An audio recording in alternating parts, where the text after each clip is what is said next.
ban. Hello everybody and welcome to some more WePlay action. We have got EnemyGG versus Digital Chaos. I'm Llama Down Under, joined by Mott Pax. How you doing, Mott? I'm doing good. Excellent. Now, as you may have noticed, for those of you who have your eyes open, who can read, we do appear to have MSS standing in. Now, don't know, probably just standard in business, although as you all may know, rosters are open until the 27th of this month, I believe. And with that, we're going to see Banana Slam Jammers also get burned right out. Yeah, I think, well, it's kind of an exciting time, right? You know, random players show up here or there, questions run amok, who's where, you know, everyone's a little bit silent, there's espionage, you know, it's great. We It's have like a spy espionage. thriller. I didn't know assume we had so. espionage. Sabotage, probably. Yeah. Oh, we've had that one already. But yeah, I just wanted to just pointing out the Osa ban out. It is something EnemyGG's been playing a lot. They've also been playing quite a bit of Drow strats if they can pick them up. Having the Osa banned out may make them feel like they can easily go for the Enchantress. And the other cute little thing there is Banana Slam Jammer has the Alpine Osa set. He's been rocking that. So I imagine you want to get as many games in as possible with that bad boy on. I mean, that just makes sense, really. That's just good smart. Dota playing right there. So Invoca going to DC though. Resolutions Invoca pretty damn good. 10 seconds remaining. Yeah, it's interesting that they've left in, there's a couple heroes there still floating around, like the Lone Druid's still there. I know that they've done that quite a few times actually for DC, so could be an option if they want to hand that over the Bulba. Of course, the Beastmaster, probably his biggest one, I think. And the last one, you know, Clockwork's dead, so he's kind of moved on, you know, he's got himself a new buddy. And then it's just like the Brood, really. So I actually expect Brood banned next round. That's kind of how everybody seems to be doing their business when it comes to Brood. For Enemy, they have been picking Beastmaster, only pushing lineups, but also just Beastmaster, a really strong hero this patch. Kind of one of the few heroes in Dota right now who can just kind of rock Brown Broods and still get a massive amount of work done just by rushing that Necro. Yeah, in recent times he's proved pretty versatile as well. You can throw him in the jungle with the Iron Talon. It's pretty important to keep in mind, just in case. Like, it can happen. Teams have been going, you know, a little bit greedier ever since Enigma kind of became pretty top tier at Shanghai, showed off a lot of potential. Not just in the fact that more teamfight lineups have come back, it did also result in a little bit more greed. So, like, we saw some Dooms coming out. We saw the Iron Talon Beastmaster make an appearance. So it's kind of like exactly like the Venge. It adds a lot of versatility in your draft, and you never really know where they're going to go with it.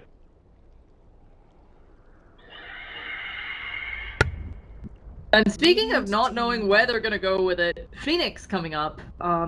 It could be off lane, but it's probably with how Dota's been trending recently, a support Phoenix coming out here.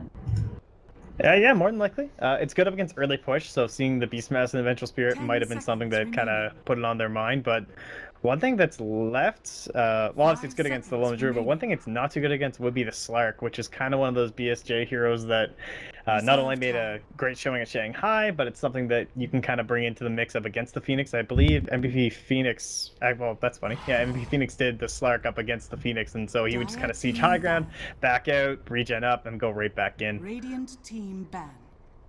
Now, another thing I wanted to point out, for EnemyGG, they're already out of this tournament. There's no way for them to get back into it. But for Digital Chaos and later Elite Wolves who play today, every single game matters. Basically, those two are tied for first, and they will be playing against each other later today. But of course, if DC drops a game here, they'll be in a worse position.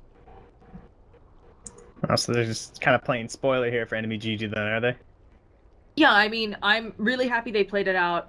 We have 3 matches today, all of which don't matter well, 2 of which don't matter for one of the teams involved, you know?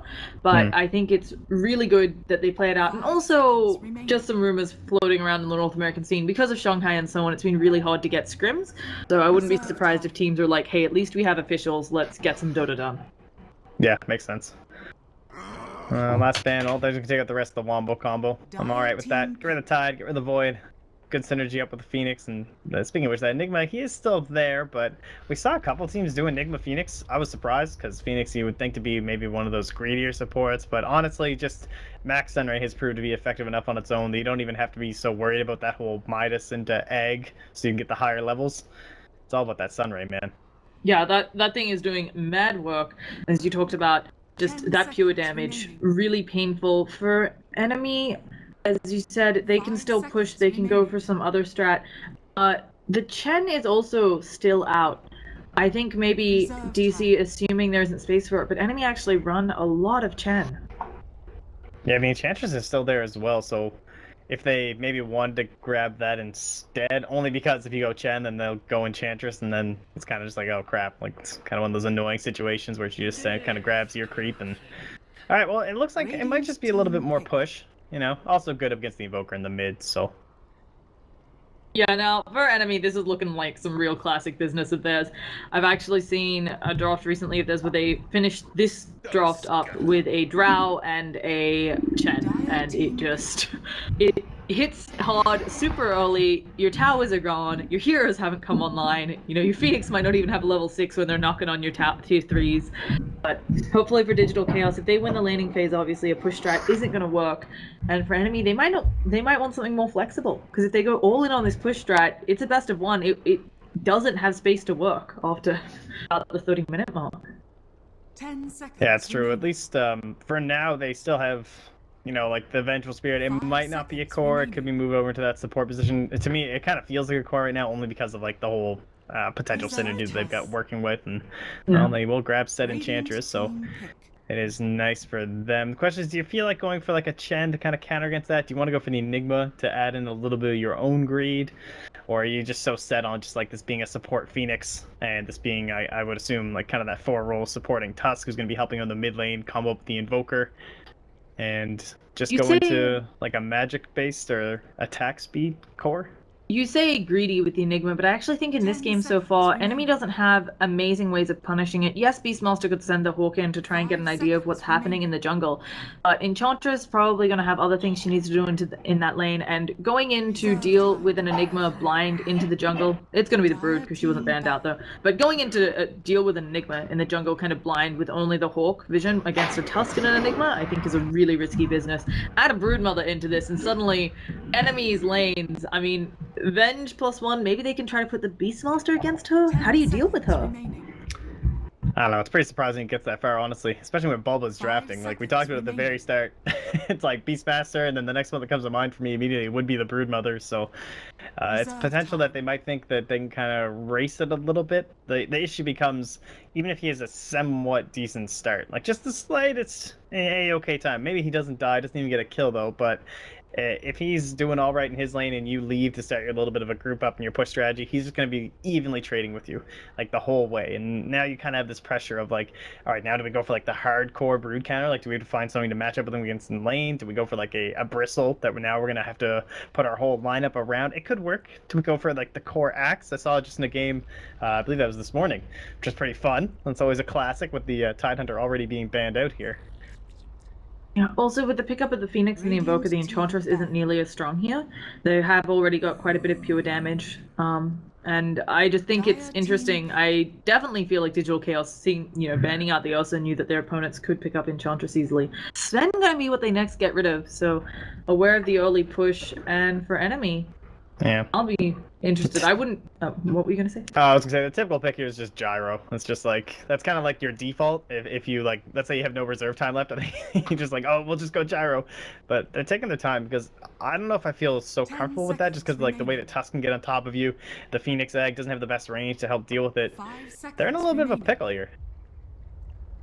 Yeah, I think it's rough for enemy. They might just go back to something comfortable. They may still go for the Drow. I'm not kidding when I said they've been running that a lot. Oh yeah, it's for sure. Something. I think they played it all through the 2 open qualifiers. But Ember, okay, they want to deal with those brood babies. Yeah, that's nice too. It gives a little bit more versatility towards their draft. It's not nearly as like push centered as it kind of started out with. Like it's come a lot more back towards. They have a nice pentagon. This was a Dota profile. It would be looking okay for EnemyGG. They got a couple different win conditions. with the quotes around it, as to with these timings in the game that they still have an opportunity where you can be ahead, you can continue to farm up the map and create some paths to victory for yourself. But at the same side, it's really the same for DC. Just because you have a Broodmother doesn't necessarily mean that you want to take it late or take it that early. It's still a versatile hero that works very uniquely in how it dominates lanes. But okay, that's a little bit later though. AUI carry, yes, all right, it's happening. Please don't swap out. This is awesome. So excitement there. This is going to be some big, interesting changes coming up. Now, I don't know if this is kind of permanent or something that they're trying out for this game. This is a best of one, and as we talked about, this game matters a lot for DC. EnemyGG can't qualify at all, but for DC, they still need every single point to try and beat out Elite Wolves. So while it seems like an excellent time to try new things, I wouldn't say you just throw it away on, letting one of your players play carry if they want, so. Yeah, well, hopefully it's players get to try out a few things. It's always interesting that players don't tend to swap roles, even though as metas evolve and as patches change, obviously, as we go from one to the next, certain roles become far more important than others. Like, there's certain patches where the offlane just is way more important than it is in other patches. And sometimes, I think maybe in a team where you're not so super top tier 1, that could create issues where if your best player is on a role that's not as relevant anymore, is it time to make that sort of a switch? Like, with the way that MMR is grinded by so many pro players and like how that's such a big part of being a professional Dota 2 player right now, you are going to be well versed in a lot of different roles. And if that means swapping to something that's going to be more valuable towards your team because you're simply the highest skilled player, to me that makes a lot of sense, even though we don't see it that much. I think it's a little more complicated than that. Obviously, there is some viability with role switching. I think that was actually what played a bit of a part in how OG was so successful at Frankfurt, right? They have a lot of flexibility in where they could lane their heroes. It makes drafting against them more difficult. It also made... also, I can hear your background noises, by the way. Yeah, no, that was just... sorry about that. I was just checking, because, yeah. But I think that helps out your team, being flexible. But then when it comes to certain things, like your 4 and 5 position, right? Just things like how the 4 and the 5 play throughout the course of a game is very different than each other. So I don't know how viable it is to say, hey, maybe our best player's on the 5, but the 4 has more impact, but 4 and 5 are super different roles, even though to most people it's just both support. I don't know whether that works beyond off lane and like mid, where maybe those players have a lot of experience in single lanes, Yeah, it's definitely, it's going to be about just the comfort of your players and so far. What's very uncomfortable right now for playing Zebra is that he's got a Tusk in his favorite spot to be. So this is the perfect play. 1437, getting rid of that little offlane camp makes it much harder for her to rotate. Also, your mouse clicks are coming in loud and clear.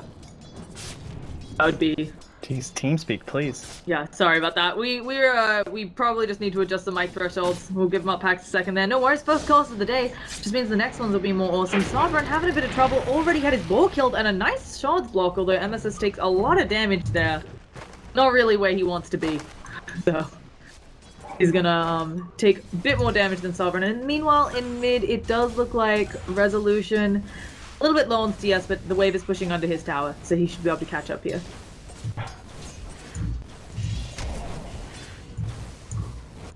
All right, we're just gonna hope that that's gonna do a little bit better. It's all right. Everything's gonna be fine, guys. Either way, Bulba is not really getting pushed out of top lane. We talked about this. It's really tough to deal with a Brood in lane. Well, I mean, you have the Ember Spirit for sure. So as those levels get up and he kind of has the Flame Guard, he can help deal with the Spider. But Bulba's just not even bothered with them. He's just gonna zone out Frozen, try and get rid of some of his regen. And eventually moving into the jungle, just the fact that you have an Enchantress, it's a little bit greedier. She's farming up rather than pressuring the lanes. You don't have this whole tri-lane against the Brood where you just totally get destroyed early on. So hopefully they will be able to get some levels on BSJ, otherwise Bulba may just end up running away with this game. In bottom lane, Aoi 9 CS, also mid has become tied up, so I'm not sure that we're going to see any early kill action unless it's from Bulba, because Enchantress, she's being forced over into a jungle. I don't see this offlaner Sovereign getting zoned too much. He's actually bringing a lot of hurt onto MSS. Snowball in onto him. And can we land a beautiful ice shot? Oh, 1437 there with the block. The Phoenix Ball unable to hit, but the Icarus dive forward, slowing down Sovereign. They should have the auto attacks here, and I spoke too soon. Should be able to get that first blood. Flying Zebra coming around to see what he can get. Hadoken should be available on this Zeta Tormented. Doesn't even need it. And there we go with the return kill. All right, well, we finally get a little bit of action breaking out here. The benefit, of course, it's not really hindering any either of the carries, and it kind of seems like when you have the Enchantress, that's kind of the whole idea, is that you want to be putting a little bit of pressure down there. Honestly, it all comes back to so much about this block. The fact that this camp's not here, it just gives so much space to AUI right now. It's so much harder for them to actually just like show up and pressure, because Beastmaster's great in a dual lane. Like someone showing up, working together with the boar. Jeez, man, Slayer is just like in there against Resolution. Yeah, I think really doing a good job there in the mid lane. I'm not sure that I was expecting Slayer to have as much success since Resolution is a more skilled mid player. But I'm also not sure if Resolution is still playing on a much larger ping, so perhaps that's a factor. But Slayer, really good showing here. And hopefully that'll continue on, because as we talked about, up in this top lane, BSJ is getting farm, but bo1, once he hits that level 5, he starts to get really scary. Yeah, that's true. Get all those points going up in the Flame Guard. You know, start burning down your little spiderlings, and then we might get the rotation over from the Enchantress. And so far, they're going to smoke them ahead to the mid lane. This is not the angle of approach, though. They're going to have to wrap all the way around. Their smoke should be able to... Oh, no, they're going for it. There's actually another smoke coming in. Well, just movement coming in. There it is. Roll in. Tornado comes out. Slayer in a lot of trouble. Trying to walk it off. Is slowed up. Now taking a few tower hits. But they're going to get the kill on 1437. Can they find Phoenix as well? Not looking like it. A messy team fight. All right. Hopefully we'll try and fix some of that up there. It's okay, guys. Are you okay there, Moppax? I think so. Is it working now? We living? I hope so. I hope we're living. Okay. Sorry, guys, about the tech issues. We have costed together before, and it just seems like just some settings issues. Resolution going in with the cold snap. They should be able to get stunned up, but Slayer maybe taking too much damage there. EMP will not... Oh, the tornado off them off. One more hit onto Slayers would do the trick, but Resolution invoke not on CD, so Slayer gonna get on out. And again, both supports being forced to this mid lane. I don't know if that's where you want them, right? Yeah, I guess as long as they're keeping anyone alive, they're gonna be pretty happy here. There's not that much that you can do with the Broodmother. bo1 just like, just stay away from me, you know? Let me do my own thing. So just keep drawing as many heroes as you can from the dire side in the mid lane, and life should be good. But AUI, you can tell, it's just like, guys, please, I need you. Yeah, he's actually still farming okay. He's got 12 denies and 27 lost hits, so it's not as bad as it could be just against that solo Beastmaster, but now he's getting really harassed out with the Enchantress using that Satyr Tormentor, and that creep is a real pain. While on the other hand, Banana Slam Jam is actually occasionally getting creeps from this Flame God. Baby spiders, can he find some more? Not quite. Yeah, it's always hard, obviously, as a Broodmother, try and not feed away too much, but at the same time, you understand that some of them are going to die, right? It's not like you can not feed any spiders. You're just kind of trading, like, so much harass. Ideally, as long as you get enough regen for how many spiders are dying, you're going to be okay with what's going on. Yeah. So, I'll be wandering around in bottom. I think that it's worth their time to try to set something up onto Sovereign, but, you know, Beastmaster notoriously super hard to kill, and with Enchantress backing him up, they may just have to play under tower here. Well, as the tornadoes whirl their way in here, what sort of a play do they have? They kind of have, like, your Tusk, obviously he's ready. He's only level 3. 2 points in the ice shards, 1 in the snowball.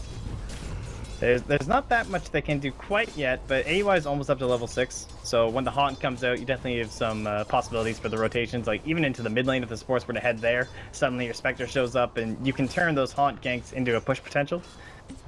Yeah, Aoi actually taking so much harassment. He tries to go hide under the trees to salve up. Talking game plans, because we haven't talked too much about it. Obviously, Enemy, they're rocking an Ember Spirit, a hero who doesn't come online as early as maybe the rest of their lineup. If you're them, do you try to wait for Ember, or do you just go? Since you do have an Enchantress, a Death Prophet, both can push down towers. Actually, Resolution, not gonna fall. Getting very low though in mid. It's kind of like, Ember is obviously great with the Battle Fury, and up against the Broodmother, it's pretty likely we're going to end up seeing it like come out here. But honestly, he offers so much to a team fight with just like a magic wand and a bottle, really. Like he can just show up in any sort of a battle. He can use the remnants to add a lot of damage. You know, that classic triple remnant that just shows up. So if he wants to look to get aggressive, if it's going to match the timing of your Enchantress and your Beastmaster, who it probably will, because he's having a pretty good time down here, there's certainly no reason he won't show up. Oh, nice Icarus dive, and there it is. The Haunt comes out. Slayer in a lot of trouble now. Cold Snap, bring you down. There it is. Sunray helping out get that kill, and they have finally found themselves something in this mid lane. Resolution, getting some space. Radiant's top tower. Yeah, it came out at a good time too, and it looked like Aoi was gonna be like way too pressured bot. So yeah, he wouldn't be able to defend this anyway. And they can transition that into a kill, but it certainly looks like they're gonna end up losing this. Yeah, Bulbo coming in for an early rotation. This is not usually what we see Broodmothers do. Middle tower is under attack. It's I don't know. It's he's kind of one of those bigger Brood players that are still left. A lot of people kind of moved off the hero, so it looks like he spotted some sort of a moment where this is gonna be really viable for his team. You can see the pressure there applying. Oh, and Banana Slam Jammer forced a Remnant out on top lane. And oh, Slayer trying to actually come in and stop this tower from going down, but there is no hope, and first tower looking like it's going to be going down for them. Oh, Slayer actually trying to be pressuring Bulba here. Slayer in a lot of trouble fighting 2v1. Will he get the kill on Resolution? He manages to walk away. Bulba still thinking about coming in, but dusted up. This will be a dead spider.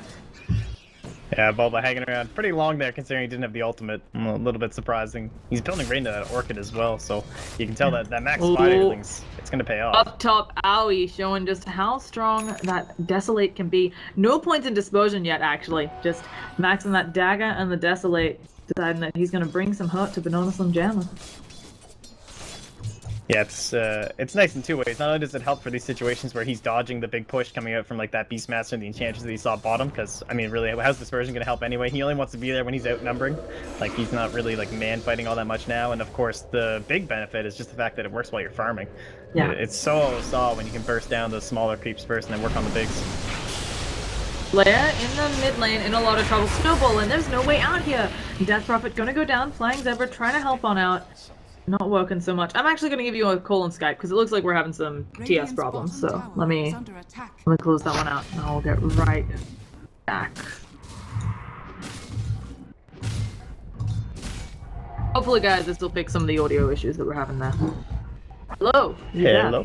Oh wait, I was about to say I probably have Skype muted because I think things sound better. Hopefully it won't pick up stuff and we'll be good to go. So for enemy, you know, it's pretty even all across the board. I was actually expecting this Bulba to do a lot better in the top lane as Broodmother.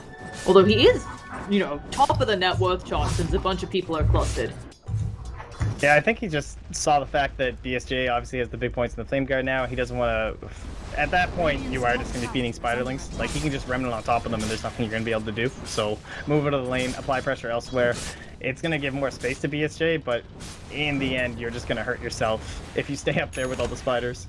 Yeah, really nice counter there. And in the meantime, Bulba's transitioned into the jungle, getting ready to have that Orchid. He's... good portion of it done, but now farming their jungle, maybe gonna set up shop, pushing that bottom lane. While Slayer getting ready to get that Yules up.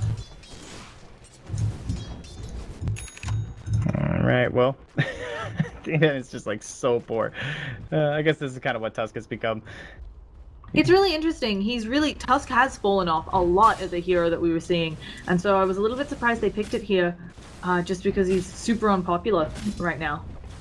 I think the benefit that he has is, he believe it or not, he does have some advantages over Earth Spirit. Now, well, first off, I mean, Earth Spirit's almost always going to be banned out, but one thing is that while you are snowballing in, you are invulnerable, so it is pretty solid for getting on top of somebody like the Death Prophet, or sometimes you'll see it up against the Invoker as well, just because you don't have like a cold snap or something hopping on top of you while you're trying to get in there. Like, obviously heroes like Spirit Breaker or Night Stalker, they can be stopped, they can be stunned, whereas the Snowball, it doesn't really allow for that. Yeah, and with that, it looks like... Okay, so enemy are going for a little bit of a push on top. They actually smoked bottom into their own jungle for DC. They're trying to find someone out here, but a kind of an interesting smoke timing, considering that they didn't have good vision of the rest of the Dire lineup. And now enemy, they're just pushing this one. They've got Exorcism, Baby Spiders or no, a nice Ice Shard doing a bit of damage. There comes the Haunt, the Tornado, it's going to manage to hit two of them. Snowball still going further forward. It's going to end up landing next to Frozen. Walrus Punch comes out, and there it is. The Sunray doing a lot of damage. 1437 will go down, and Primal Roar takes out the Phoenix. Banana Slam Jammer, though, does not have any more Flame Guard, and Sovereign getting low. Spider Spit going to finish him off. Owie, can he be found? Yep, the Spirits are going to see you, and Slayer getting out with a slither of health. Enemy are taking this team fight. Oh man, that's kind of the disaster. Feeding some kills over to this Ember Spirit and taking these engagements. This is one of those things about having a broodmother, right? Like, she's the big leader of your team. She's 800 gold above next highest person, but just naturally, like, you always are going to be building into something a little bit bigger, like the Orchid or heading into the Necrobook or something. But for now, he's just like a mana regenerating bootless spider. Yeah. And he doesn't offer all that much in terms of these team fights. So maybe like you feel like as a team you might be ahead, but you get into a situation where Exorcism is just so strong right now. Ember's at one of those power points that, yeah, he doesn't have any big items, but he's still terrifying. Like, the magic damage he applies is insane. Additionally, these early engagements being favorable for BSJ, he is way ahead, 6k net worth at 13 minutes in. Oh, as I say that though, he's gonna get silenced up and looking like he's being brought down. Goodbye, Ember Spirit. A huge kill for DC, and one they really needed, because I was about to say, he's already got bots, and he was working on that Battle Fury. Yeah, and this is really huge. The fact that he's gone for the bots, you're taking 2,000 gold away from the Battle Fury, which means 2,000 gold away from a Manta style. And Bulba having this Orchid reveal now come out, like, certainly they saw it coming, like, they saw the items that were in its inventory, but the fact that it's done now, it means BSJ has to be a lot more careful. He essentially can't really wander into webs anymore, right? Dire's structures. There's other problems with it too, right? By not going the drums build up or even having an Aquila or something, because BSJ has naked, he has the Aquila, he doesn't have drums or anything for a little bit more tankiness. He is going to be really squishy. Rushing that Battle Fury before a Manta means he will be also still super squishy, although better able to deal with all of the broodlings. It's scary. Yeah, and Spectre's not exactly, you know, the hero it used to be. You already got the phase, you got the drums up. Anyway, maybe he goes back for like a Radiance. He's a little more old school. Oh, looks like T-Ben's in trouble.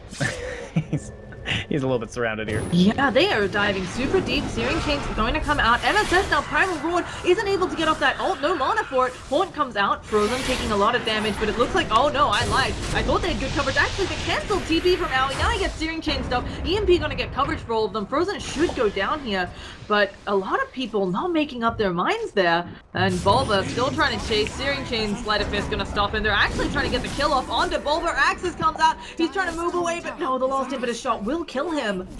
And this is not looking great for DC. Not the dominant performance we normally see when they face up against enemy. Yeah, a lot of scattered plays coming out right here. Not exactly clear what they're trying to get done. The TPs, like, that didn't seem like something worth salvaging or trying to make any sort of attempt on. It's not like they expended a lot of resources just simply killing off a Tusk under a tier 2, right?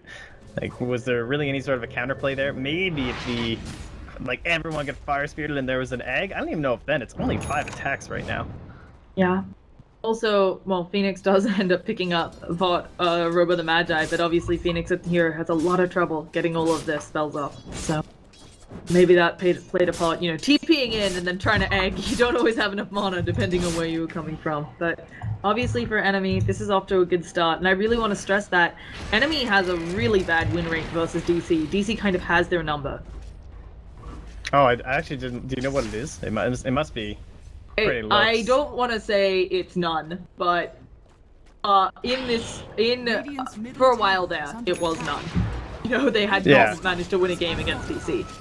So yeah, it's tough being in the NA scene, you know. It seems like you've kind of got quite a few of the bigger names and obviously bigger talents all stacked up on a single team, but Enemy have been kind of sticking it out for a while, and I don't know, they've been pretty impressive in the couple of cups they've been in. Yeah, they also recently qualified for Epicenter through that big open bracket, which is always qualified through the qualifiers. So that's always a good thing to see. Now, for this support Phoenix, how would you like to see him be built? Well, we've been seeing a little bit of, like, Aether Lens, I believe is what JRX was going, just purely for boosting the damage of the Sunray. It's not like a lot of heroes where you're looking at for the range. It's just about damage. Obviously, I mean, yeah, you get a bigger dive, and I guess it probably increases the range of Sunray. It's kind of weird on some of those spells, but the main issue just being boost that damage. It's a lot of instances, blah, blah, blah.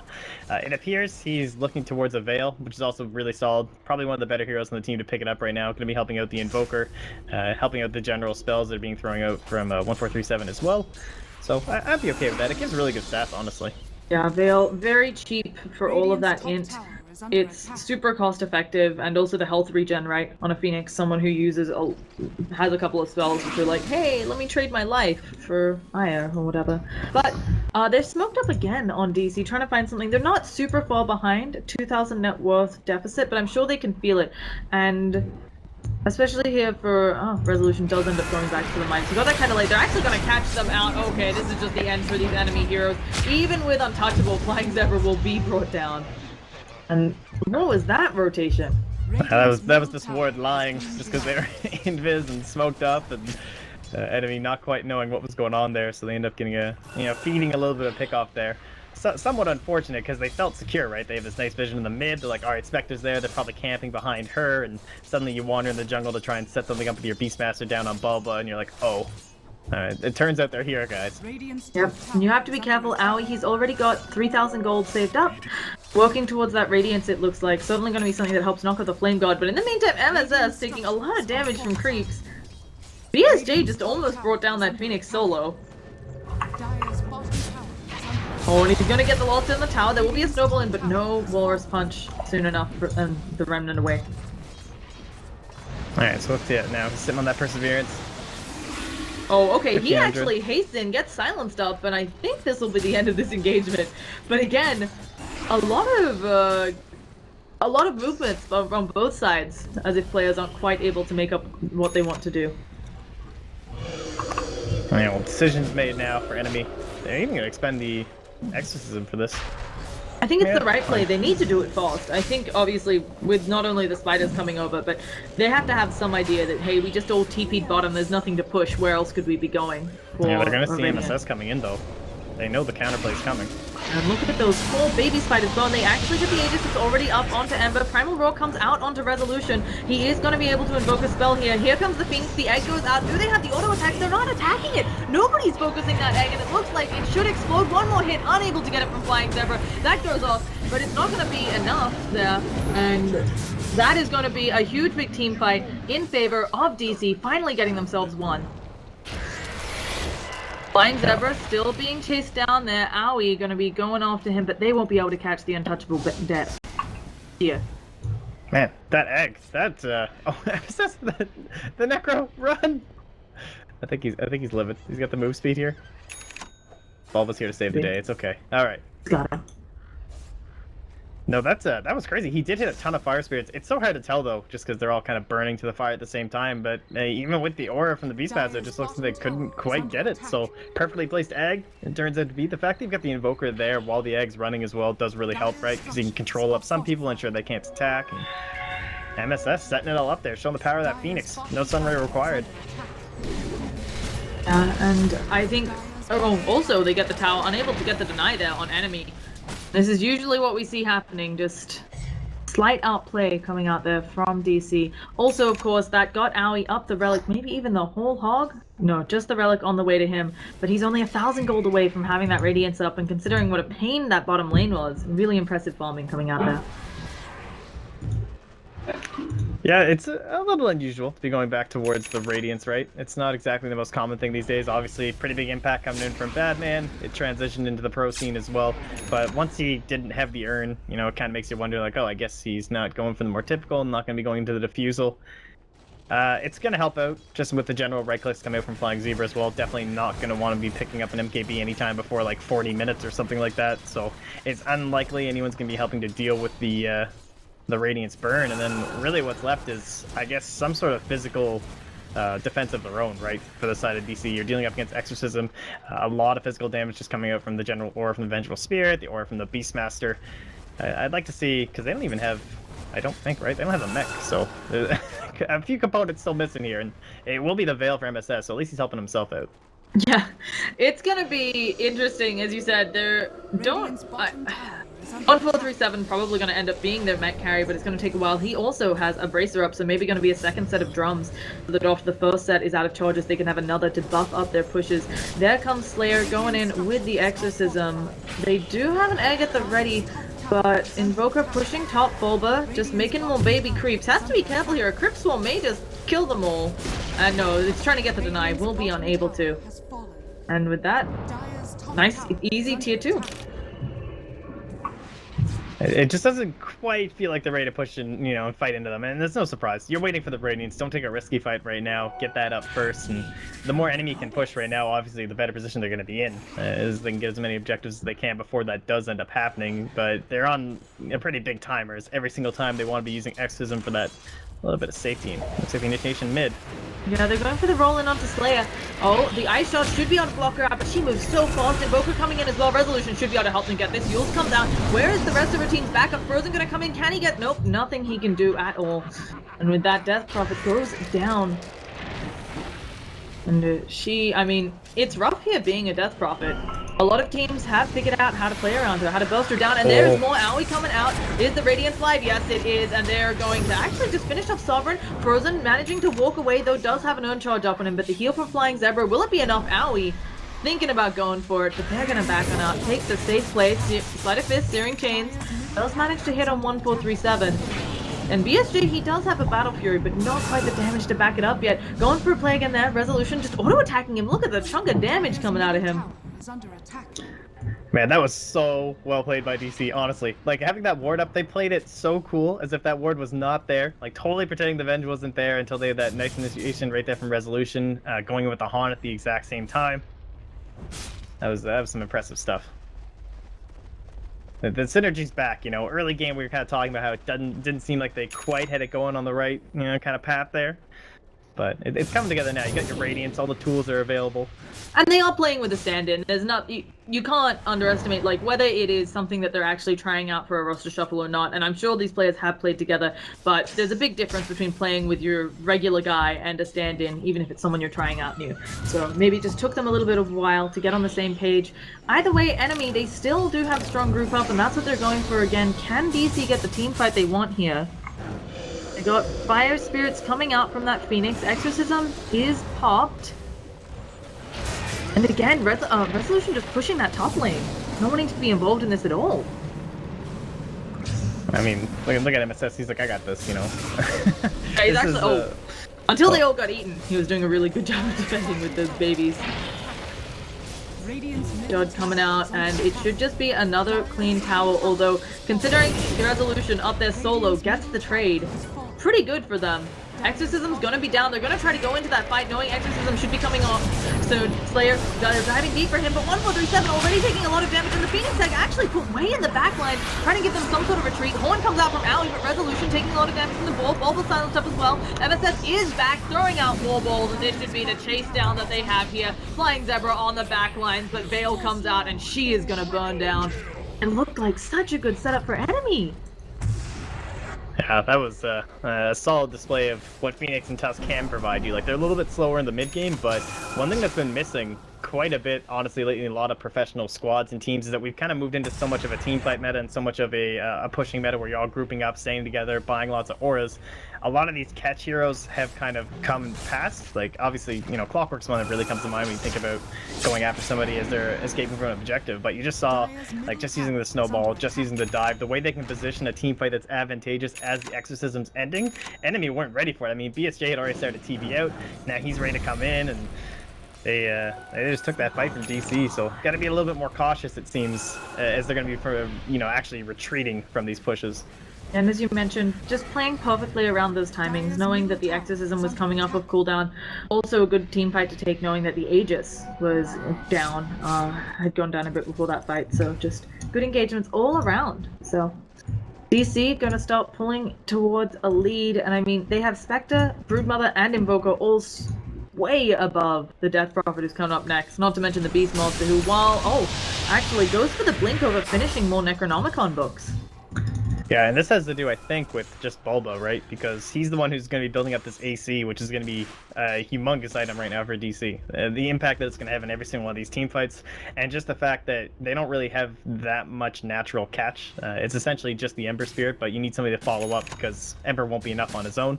So this Blink Dagger allows them to get some sort of pickoffs because they did draft a relatively team-heavy composition where they want to be pushing these objectives, and as you start going to high ground, you really want that initial pickoff first. So for Enemy, they've got a smoke up.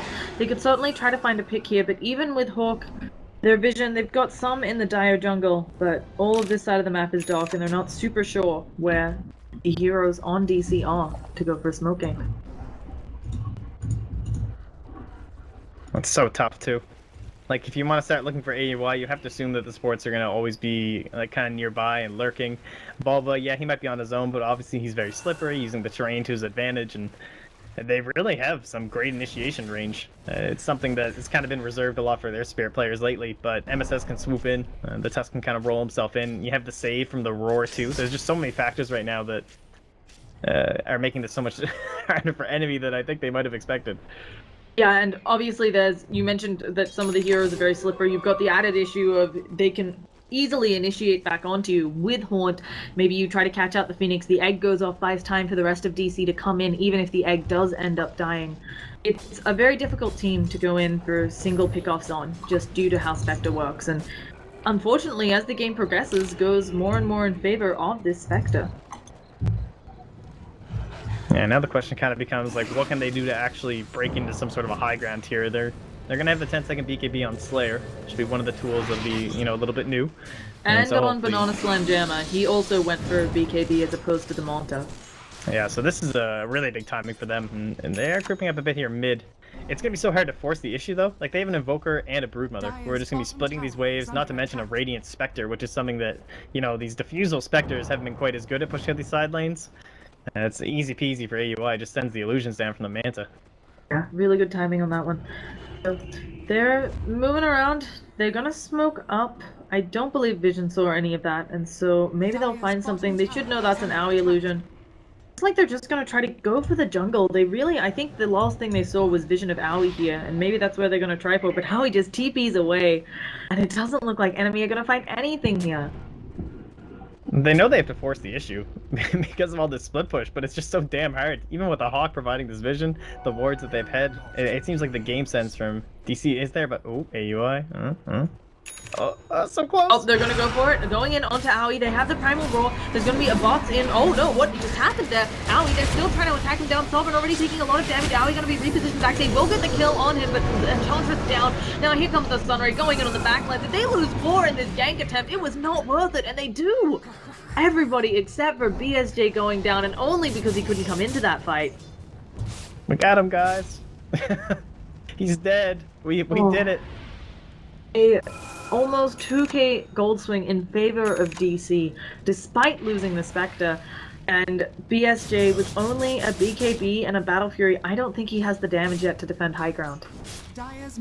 I love this for Bulba. You know, he's just understanding now that it's kind of their turn where they can start to group up. It's their decision now when lanes are pushed, when they want to group up and fight. So he just grabs a 30-minute Vlad's, just buys it straight up. He's like, don't worry, poor supports. I will help you from this deathly exorcism and all these auras that they're coming out with.